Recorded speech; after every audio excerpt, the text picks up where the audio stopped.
Cauliflower fry నిజంగా ఇష్టమైన వాళ్ళు ఇలా చేసుకోండి.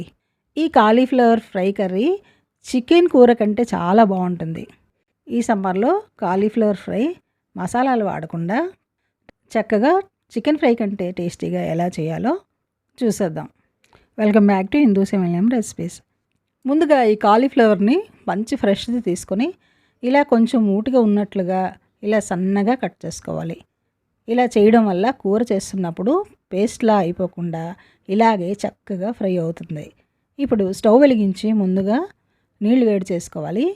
ఇలా నీళ్లు సలసలా మరిగాక అందులో మనం కట్ చేసి ఉంచినటువంటి ఈ కాలీఫ్లవర్ ముక్కల్ని వేసేయాలి. ఇలా వేసిన తర్వాత మళ్ళీ ఒక పొంగు వచ్చే వరకు ఆగి స్టవ్ టర్న్ ఆఫ్ చేసి ఈ నీటిని వడగట్టుకోవాలి. ఇప్పుడు స్టవ్ మీద కడాయి పెట్టి 2 టేబుల్ స్పూన్ల ఆయిల్ వేసుకొని ఒక పెద్ద ఉల్లిపాయ ముక్కలుగా కట్ చేసుకుని వేసుకోవాలి. 1 నిమిషం పాటు వేయించుకున్నాక 5 వెల్లుల్లి రెబ్బలు, అందులోనే తాలింపు గింజలు కొంచెం వేసుకోవాలి. 2 ఎండుమిరపకాయలు ముక్కలుగా కట్ చేసుకుని వేసుకోవాలి. కరివేపాకు కూడా వేయాలి. ఉల్లి వెల్లుల్లితో పాటు ఈ తాలింపు గింజలు కూడా బాగా వేగాయి కదా, ఇందులో మనం ఇప్పుడు బాయిల్డ్ కాలీఫ్లవర్ వేసుకుందాం.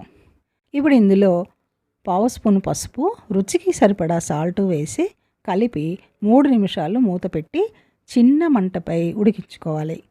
3 నిమిషాల తర్వాత 1/2 స్పూన్ జీలకర్ర పొడి, 1 స్పూన్ కారం వేసుకుని కలుపుతూ వేయించుకోవాలి. విరిగిపోకుండా ఇలా అడుగు నుండి పైకి కలుపుకోవాలి. 5 నిమిషాల పాటు వేయించాక 2 స్పూన్ల శనగపిండి పైన చల్లుకోవాలి. ఇలా చల్లేటప్పుడు ఫ్లేము సిమ్లోనే ఉండాలి. 1 నిమిషం పాటు నెమ్మదిగా కలుపుతూ వేయించుకుని ఇలా కలుపుతున్నప్పుడు మనకి శనగపిండి వేయించిన కమ్మని వాసన వస్తుంది.